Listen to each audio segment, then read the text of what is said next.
Yo, what's going on, guys? Crispy Flakes here. Welcome to Extra Crispy. For today's video, I am taking a test.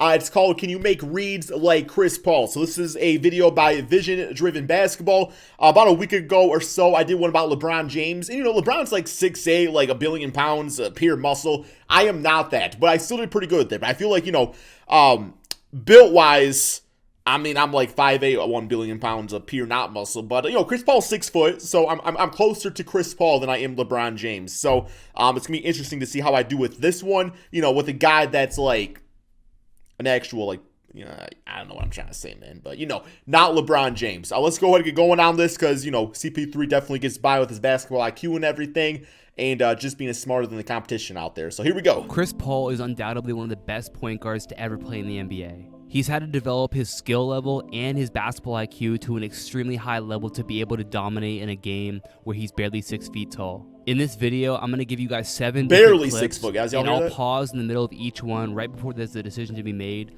I'll let you guys predict what Chris Paul's going to do in the situations. Let me know in the comments how many you get right. Let's get into it. All right, let's do it. Let's do it, man. Here we've got Chris Paul playing this high ball screen going towards the middle of the floor. What should he do?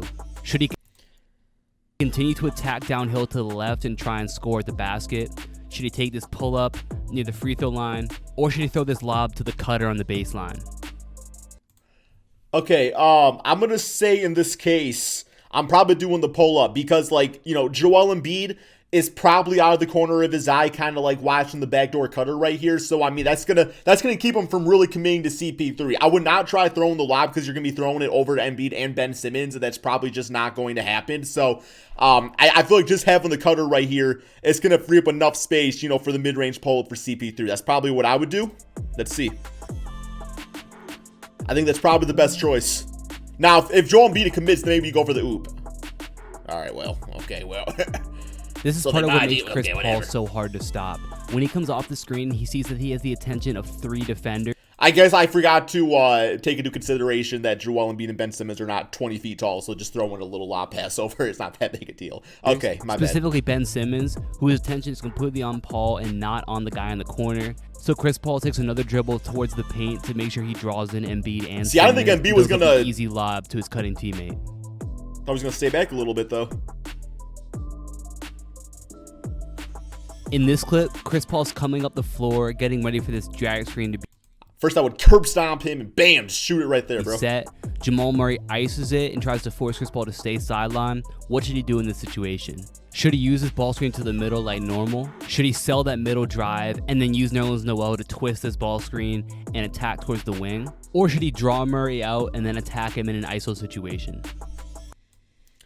Well, he's a little unbalanced, so, you know, doing the ice situation is not bad, but I think I'm probably going to attack to the right over here because I see Jokic, who's not exactly Defensive Player of the Year, and I feel like I get around for the easy layup, or if anything, man, maybe a three-pointer.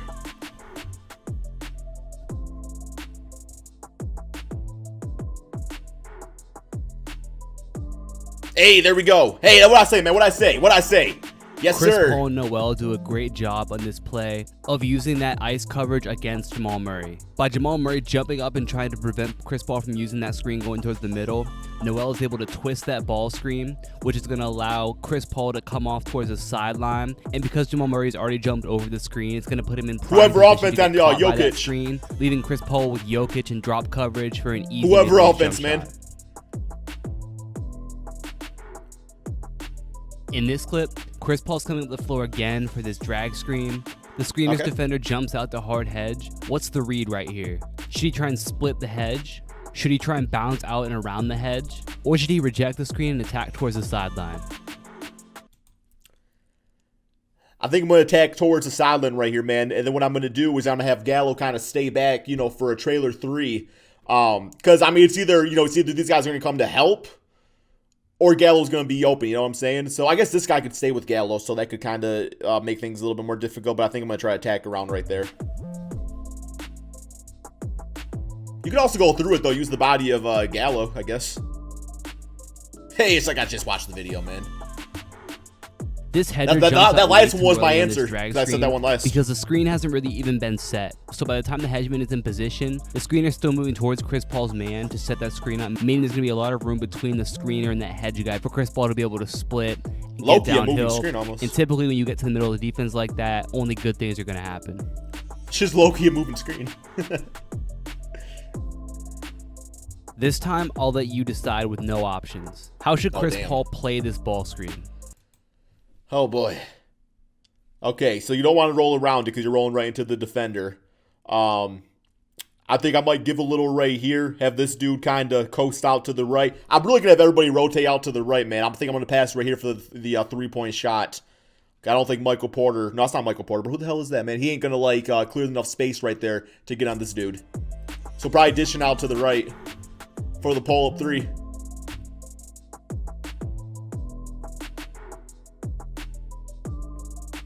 Okay, that works too. He still went to the right. I did say that. Both his defender and the screener's defender are playing this ball screen. It becomes very easy for him to make the decision to reject the screen. First of all, his defender is a little bit early trying to get over that screen, and he's already lost momentum. So if Chris Paul continues to attack straight forward, his defender is going to have to start from a standstill. And on top of that, the screener's defender is playing drop coverage on the opposite side of the ball screen, so there's literally no defense on that right side. When he comes off that screen, he gets both his man and the hedger who come over to defend him, and a third defender comes as well, which leads to an easy pass. Yeah, they damn triple teaming him, bro. Damn, man. In this situation, Chris Paul comes off of the ball screen and goes into a dribble hold to hold his defender behind him and allow the play in front of him to develop. What should he do here? Should he immediately pull up for the jump shot hoping to get fouled? That's what Trae Young would do. Should he hit his teammate in the corner for three? Or should he use a little bump off to shoot this elbow jump shot? I think I'm definitely going with the bump off right here. Little bump off. I don't think he's going to draw the foul right there. I'm bumping off, going to shoot that. Is that Jerebko? Jones Jerebko, whoever the hell that is, comes to help the you dish out number 12, which is, I believe, Luke Makamunke. I think how you say that. Luka Mampa Mube. So you dish it to him, but I think right here, you're probably allowing yourself for the most options.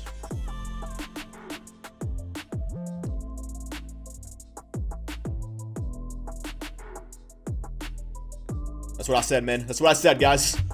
Yes, sir, baby. This is a bit more of a complex situation, and I'm going to bring in some numbers to back up why Chris Paul took the shot as well. Holding this defender coming off of a ball screen is a great thing to do when you're facing drop coverage. Typically, that drop defender has to recover back to that big man, so if you can hold your guy behind you, a lot of times it's going to clear an open lane for you to either get to the basket or have a wide open shot, which is the case that happens here. Chris Paul manages to hold Joe Ingles for a while, which allows Clint Capella to seal his man. That leaves the mid-range open.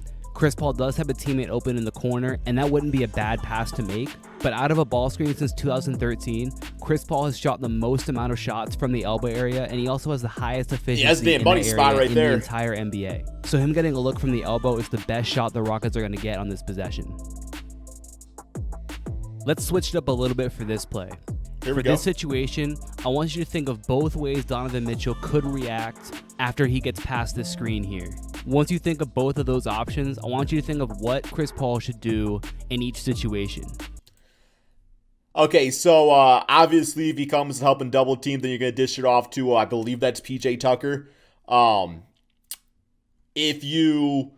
If PJ Tucker goes to the basket and Mitchell kind of stakes with them either way, then you have Rudy Gobert in isolation. I know Rudy Gobert is Defensive Player of the Year and stuff like that, but regardless, I mean, it's still a guard on a center. Like he should be, I've seen CP3 shoot over some of the best of them. So I say you either take Rudy Gobert in the isolation, or you dish it off to PJ right here based off what Mitchell does.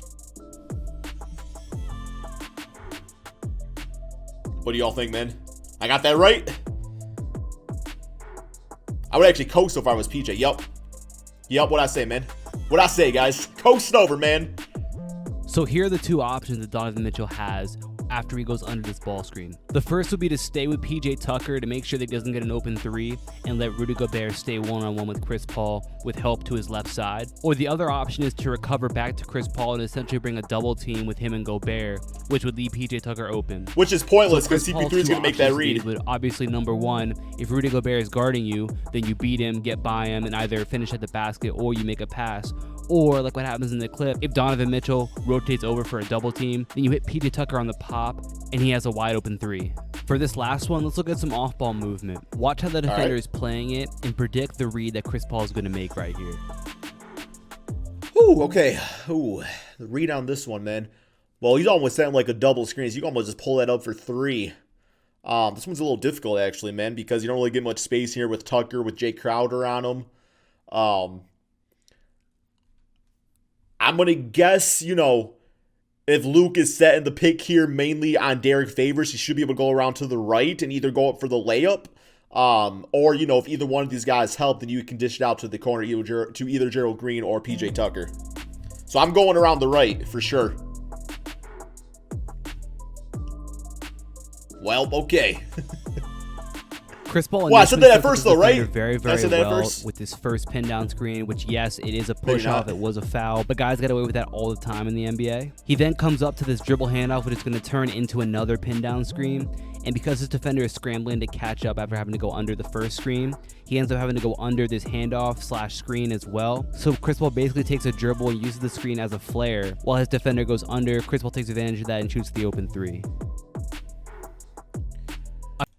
All right, guys, that's the end of the video right there, man. I think I probably did better on the LeBron one. This one, I had my ups and downs with it, but, you know, that's what makes, I mean, I'm not Chris Paul, so that's what makes Chris Paul one of the greatest point guards of all time. Great video, guys, here by Vision Driven Hoops. Check out the chain man link in the description below. Thank you all so much for watching, and peace out, my friends.